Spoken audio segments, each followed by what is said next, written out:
다 같이 생각해 볼 말씀은 이사야서 56장 9절서부터 이사야서 57장 13절까지의 말씀입니다. 전과 같이 제가 한 말씀을 봉독하고 또한 여러분들이 한 말씀을 봉독하겠습니다. 이사야서 56장 9절 말씀입니다. 들의 짐승들아, 산림 중의 짐승들아, 다 와서 삼키라.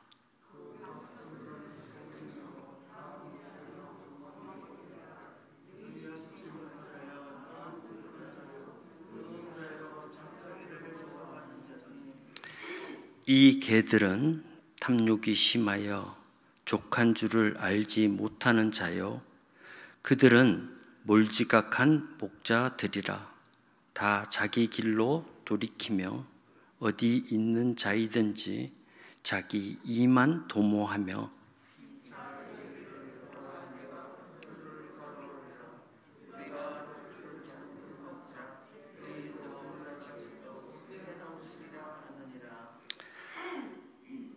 57장 1절 말씀입니다. 의인이 죽을지라도 마음에 두는 자가 없고 자비한 자들이 취하여 감을 입을지라도 그 의인은 화액 전에 취하여 감을 입은 것인 줄로 깨닫는 자가 없도다.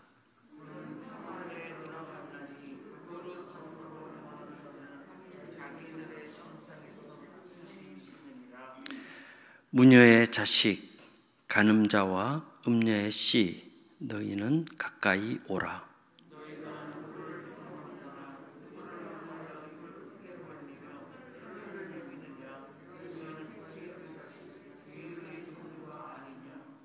너희가 상수리 나무 사이 모든 푸른 나무 아래에서 음욕을 피우며 꼴짝이 바위 틈에서 자녀를 죽이는 도다.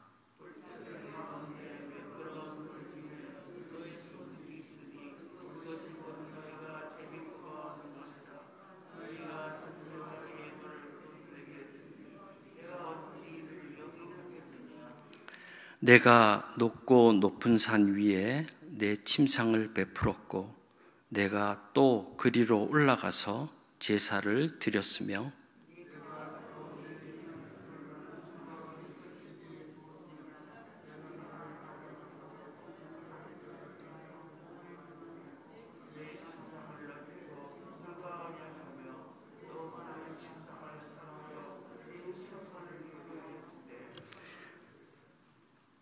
내가 기름을 가지고 몰렉에게 나아가되 향품을 더욱 더하였으며 내가 또 사신을 원방에 보내고 음부까지 스스로 낮추었으며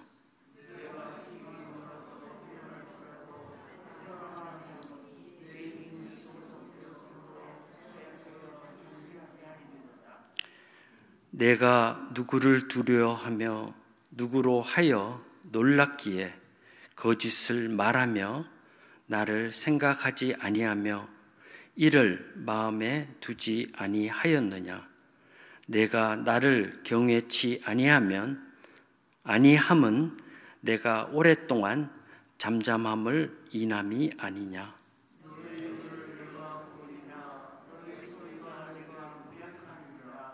다 같이요. 내가 부르짖을 때에 내가 모든 우상으로 너를 구원하게 하라. 그것은 다 바람에 떠가겠고 기운에 불려갈 것이로되 나를 의뢰하는 자는 땅을 차지하겠고 나의 거룩한 산을 기업으로 얻으리라. 아멘.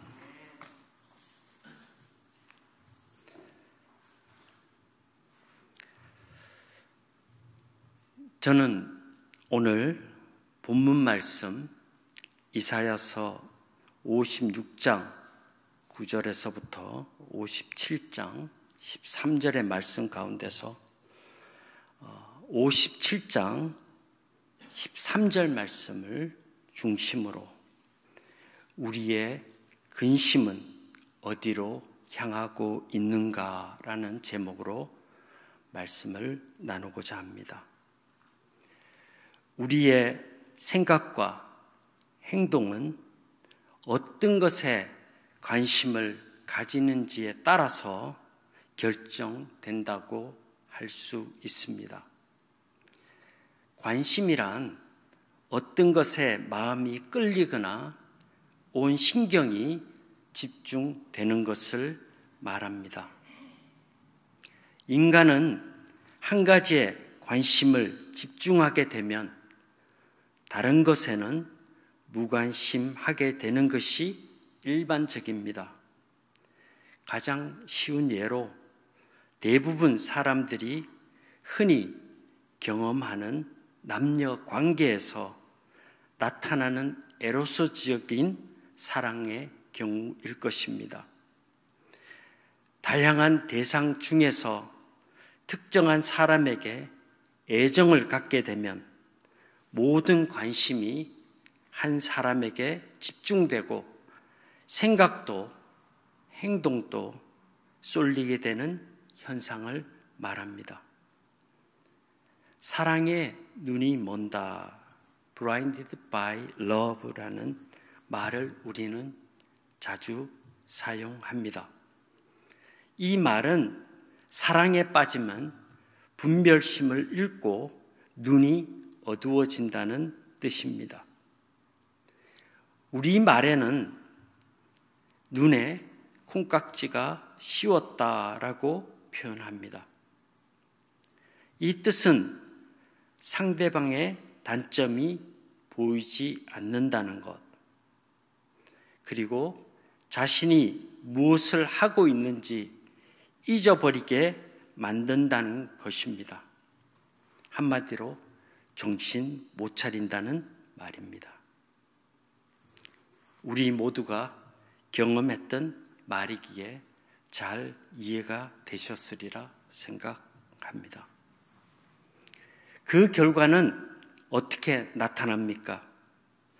그 사람의 삶의 내용만 아니라 그 사람의 미래가 결정되는 것을 잘 알 수 있습니다. 이것은 단지 사랑에만 적용되는 것이 아니라 돈, 명예, 그리고 시기나 질투, 미움과 같은 감정까지 우리 삶의 모든 것에 적용되는 이치라고 할 수 있습니다. 그리스도인의 삶에서도 세상 것에 관심을 빼앗기고 눈이 멀게 되면 우리의 주인 되시는 하나님께 대한 관심을 잃어버리게 되고 말로는 하나님을 안다고 하지만 정작 하나님은 우리 삶 가운데 계시지 않게 되는 것입니다. 오늘 본문을 살펴보면 크게 세 가지로 구분하여 관심에 대해서 설명될 수 있습니다. 먼저 56장 9절에서부터 12절에 나오는 지도자에 대한 관심입니다. 오늘 말씀에 보면 앞 못 보는 파수꾼, 짓지 못하는 개에 비유되고 있는 영적 지도자에 대한 말씀입니다. 9절에서부터 10절 말씀을 우리 다시 함께 읽어보겠습니다. 들의 짐승들아, 산림 중에 짐승들아, 다 와서 삼키라. 그 파수꾼들은 소경이요 다 무지하여 벙어리 개라. 능히 짓지 못하여 다 꿈꾸는 자요 누운 자요 잠자기를 좋아하는 자니.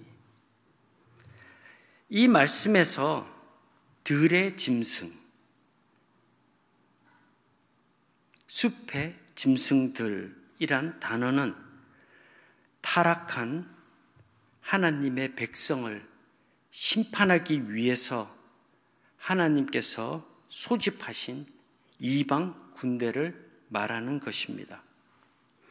그리고 여기에 나오는 파수꾼은 보는 자라는 뜻으로 미래를 예견하는 선지자나 지도자를 지칭하는 말씀입니다. 그리고 여기에 나오는 벙어리 개, 뮤도그라는 것은 개는 사나운 짐승이나 위험으로부터 주인이나 자기 양떼를 지키기 위해 짖는 임무를 가지고 있는데 이 말씀에서 보면 짖지 못한다고 말씀하고 있습니다. 그리고 꿈꾸고 눕고 잠자는 것만 좋아하는 것입니다. 이 꿈꾸고 눕고 잠자는 것이라는 이 세 단어는 유사한 단어이지만 망상에 사로잡혀서 게으른 목자의 모습을 나타내고 있습니다. 그리고 11절에서 12절 말씀에는 아무리 먹어도 만족할 줄 모르는 굶주린 개와 같은 당시 지도자들을 비유하고 있는 말씀입니다. 특히 11절 말씀에 보면 몰지각한 목자들이라는 단어가 나옵니다. 영적 분별력이 없고 자신이 무슨 일을 하고 있는지 제대로 알지도 깨닫지도 못하는 지도자. 자기 배를 채우기 위해 자기 주장만을 고집하고 자기 마음대로 하는 지도자를 말합니다. 그들은 먹고 마시는 것이 일상적이고 습관이 되어서 살아가는 데 있어서 주된 관심거리가 되었습니다. 빌립보서 3장 18절에서 19절 말씀에 보면 이들을 땅의 일만 생각하는 자라고 말씀하고 있습니다. 따라서 에스겔서 34장 5절 말씀처럼 양떼들은 목자가 없으므로 흩어져서 들짐승의 밥이 되었다고 기록하고 있습니다. 이 본문에 나오는 내용을 살펴보면 우리는 어떤 사람들이 거짓 선지자이고 사꾼 목자인 것을 분명히 알 수 있습니다. 하나님의 말씀을 바로 전하고 하나님의 뜻을 행하는 것보다 오직 개인적인 유익에만 관심이 있고 나태함이나 안일함, 탐욕으로 가득한 타락한 교회 지도자들을 의미합니다.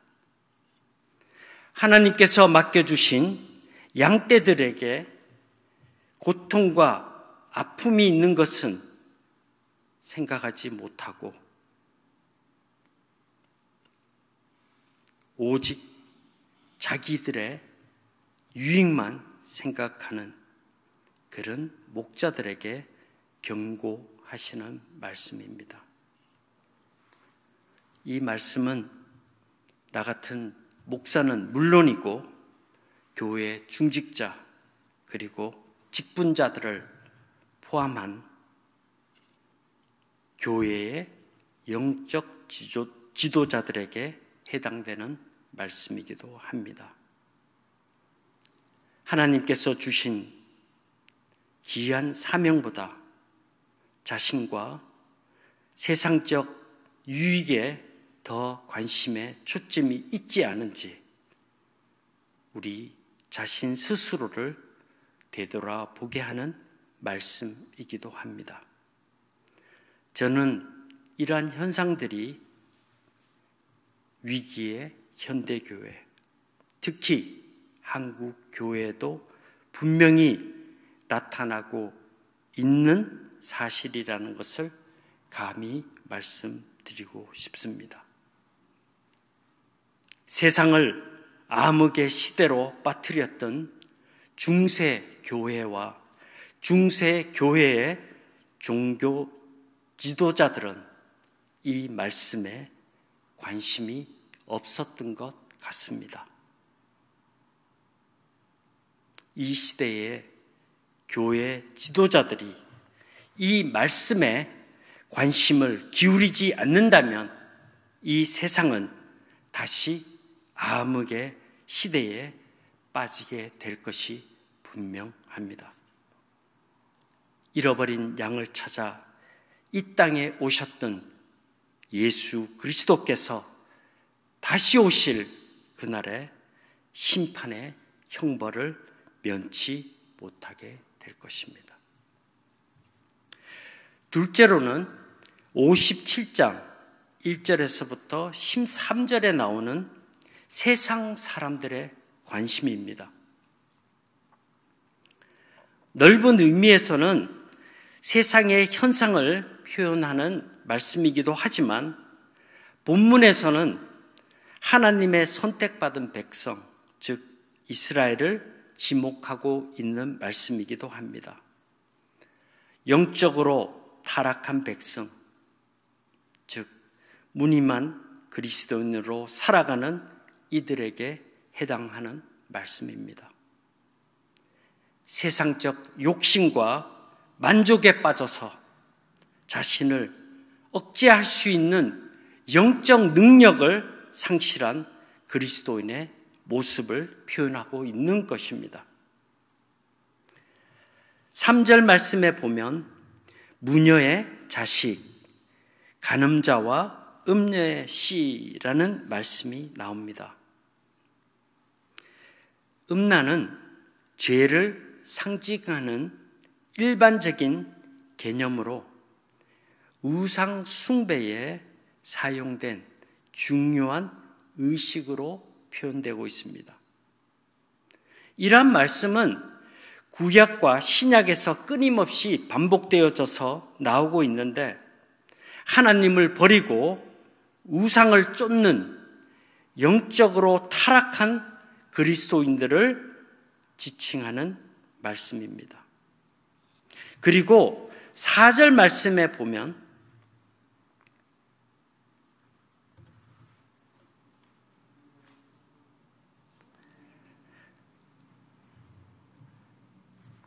상수리 나무, 모든 푸른 나무 아래서 음욕을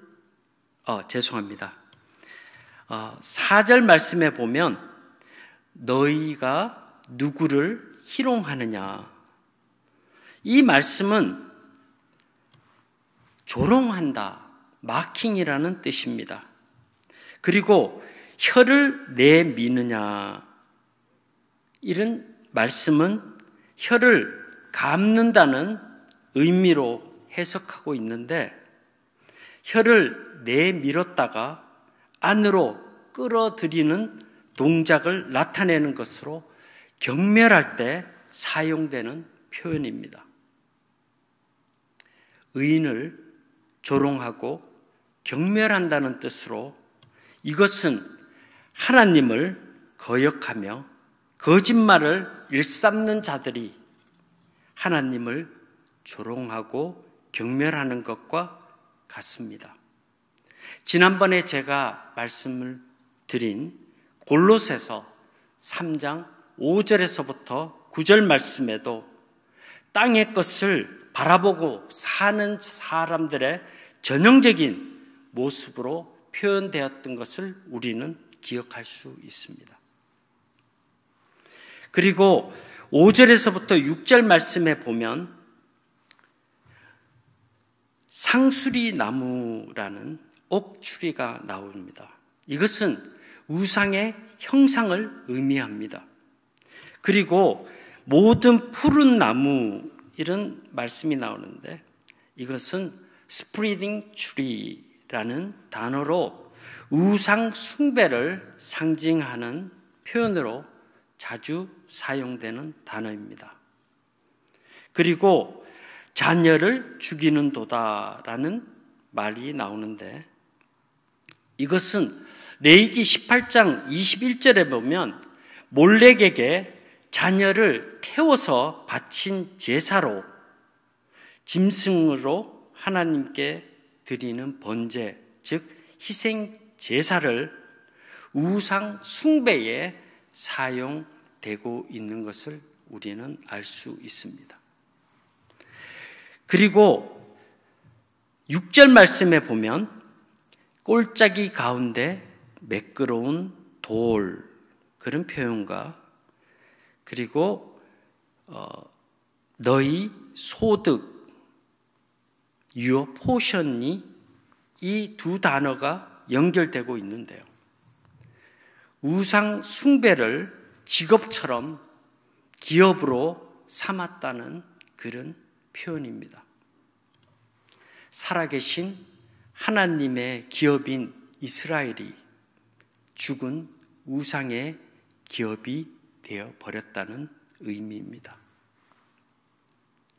그리고 7절에서 8절까지 말씀은 음란 행위를 묘사하는 다양한 표현들이 나옵니다. 하나님을 버리고 영적 간음을 의미하는 말씀입니다. 특히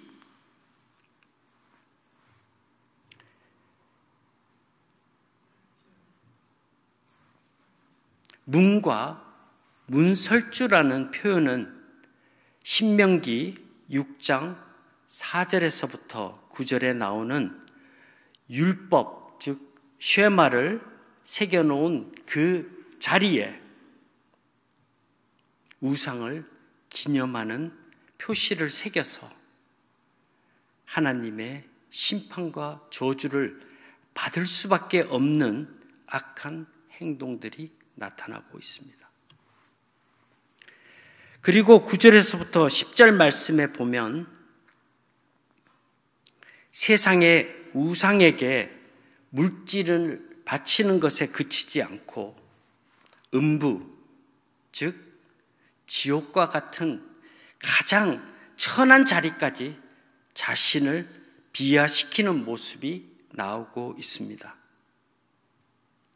더 이상은 하나님을 의지하지 않고 세상을 의지하는 인간의 모습, 즉 우상 숭배가 무엇인지 잘 보여주고 있습니다.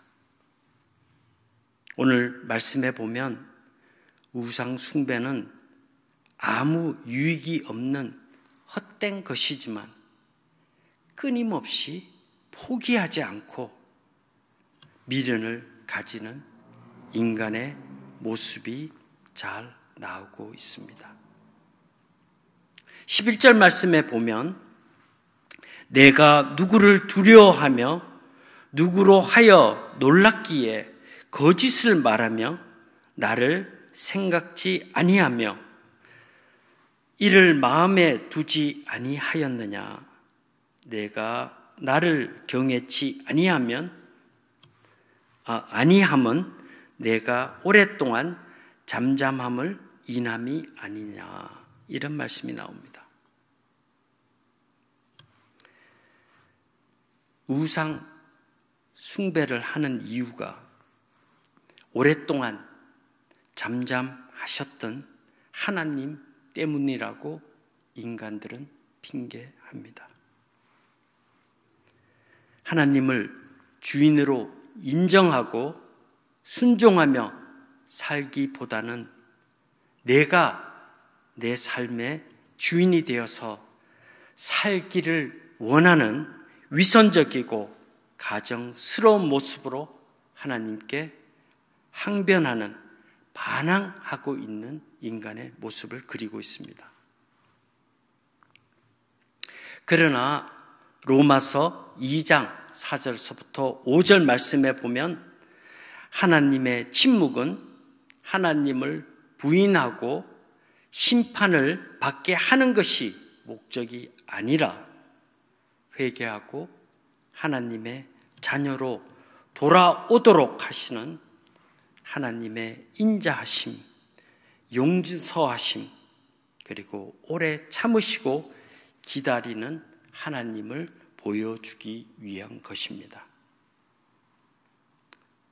이런 인간들의 위선적인 모습이 얼마나 부질없는 것임을 12절에서는 반복하여 강조되고 있습니다.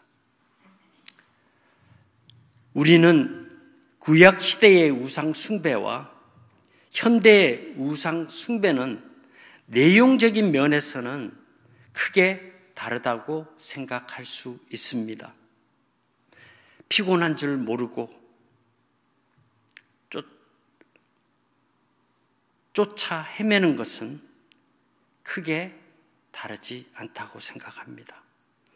우상 숭배의 핵심은 자신의 유익과 자신의 만족의 목적이 있는 것입니다. 물질적 풍족과 육체적 만족과 쾌락을 위한 것이 바로 우상 숭배의 목적입니다. 오늘 본문에 나오는 제사 형식을 보면 하나님께 드리는 제사 형식과 비슷하지만 우상 신이 기뻐하는 형태를 취하고 있는 것입니다. 그리스도인이 교회에 나와서 예배를 드리지만 나의 유익과 만족을 위해서 드리는 것이라면 분명 우상 숭배라는 것입니다. 우리의 관심이 세상 만족에 빠져 있다면 이런 모습으로 드리는 예배가 어떻게 하나님을 사랑하는 것이며 하나님을 기쁘시게 할 수 있겠습니까? 그리고 저는 본문에서 한 가지 더 주목할 내용이 있다면 그리스도인의 죽음에 관한 것입니다. 1절에서부터 2절에 나오는 말씀을 우리가 함께 다시 함께 읽겠습니다. 57장 1절서부터 2절입니다. 의인이 죽을지라도 마음에 두는 자가 없고 자비한 자들이 취하여 감을 입을지라도 그 의인은 화액 전에 취하여 감을 입은 것인 줄로 깨닫는 자가 없도다. 그는 평안에 들어갔나니 무릇 정로로 행하는 자는 자기들의 침상에서 편히 쉬느니라. 이 말씀은 의인의 죽음은 그리스도인에게 피난처이며 평안의 안식이라고 말씀하고 있습니다. 하나님의 뜻에 따라 살며 바른 길로 행하는 자들이 죽음에 이르는 이유는 이 세상에 보내셔서 하나님의 사명으로 살다가 세상이 주는 고통과 아픔으로부터 보호하시는 하나님의 은혜라고 오늘 본문은 말씀하고 있습니다. 하나님의 자녀를 긍휼히 그리고 소중히 여기시는 우리를 지극히 사랑하시는 하나님이 잘 묘사되고 있는 것입니다. 따라서 그리스도인의 죽음이 복되다는 말씀이 하나님의 약속에 근거하고 있다는 분명한 사실을 깨닫게 되시기를 바랍니다. 그러나 세상적 관심에서 보면 죽음은 억울한 희생이고 불공평하고 안타까운 것이라고 생각하는 사람들이 많습니다. 세상 사람들의 죽음에는 하나님이 그곳에 계시지 않기 때문에 죽음이 두려운 것입니다. 우리는 주변에서 왜 하나님께서 저런 사람들을 먼저 데리고 가실까 하는 질문을 많이 받게 됩니다. 특히 그리스도인에게 있어서 하나님의 자녀로 살다가 죽는 것은 하나님의 예정 속에 있는 축복의 과정이라는 것을 믿으시기 바랍니다. 이런 신앙의 사람에게는 죽음이 더 이상 무섭거나 두려운 것이 되지 않을 것입니다. 마지막으로 57장 13절의 후반에 나오는 하나님의 관심입니다. 다 같이 13절 말씀 봉독하겠습니다. 내가 부르짖을 때에 내가 모든 우상으로 너를 구원하게 하랴. 그것은 다 바람에 떠나가겠고 나를 의뢰하는 자는 땅을 차지하겠고 나의 거룩한 산을 기업으로 얻으리라. 이 13절 후반전에 나오는 나를 의뢰하는 자는 땅을 차지하겠고 나의 거룩한 산을 기업으로 얻으리라. 이 말씀을 NIV 성경에서 이렇게 번역되고 있습니다. 나를 피난처로 삼는 자들은 땅을 물려받고 나의 거룩한 산을 소유하게 될 것이다.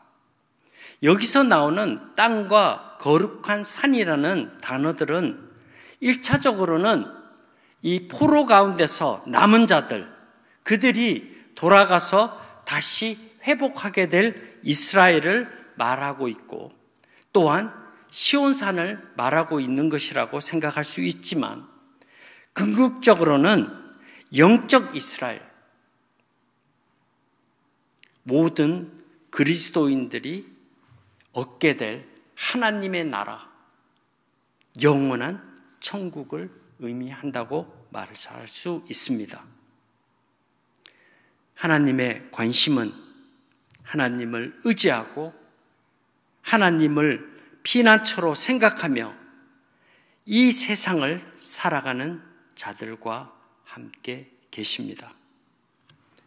하나님은 비록 죄악이 가득 찬 세상 현실 속에 살아가고 있는 우리들이지만 날마다 새로워지는 성숙된 삶을 살아가며 회개와 변화가 있는 예배의 삶을 살아가는 자들에게 지극히 관심을 가지고 계십니다. 비록 하나님이 눈에 보이지는 않지만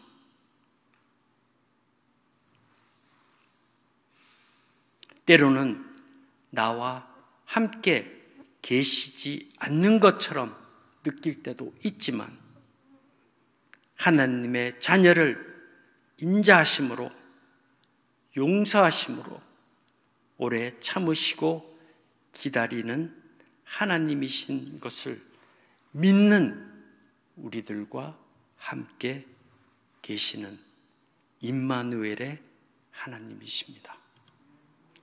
그들에게 하나님의 나라의 땅을 차지하고 거룩한 산을 기업으로 받을 것이라고 말씀하고 있습니다.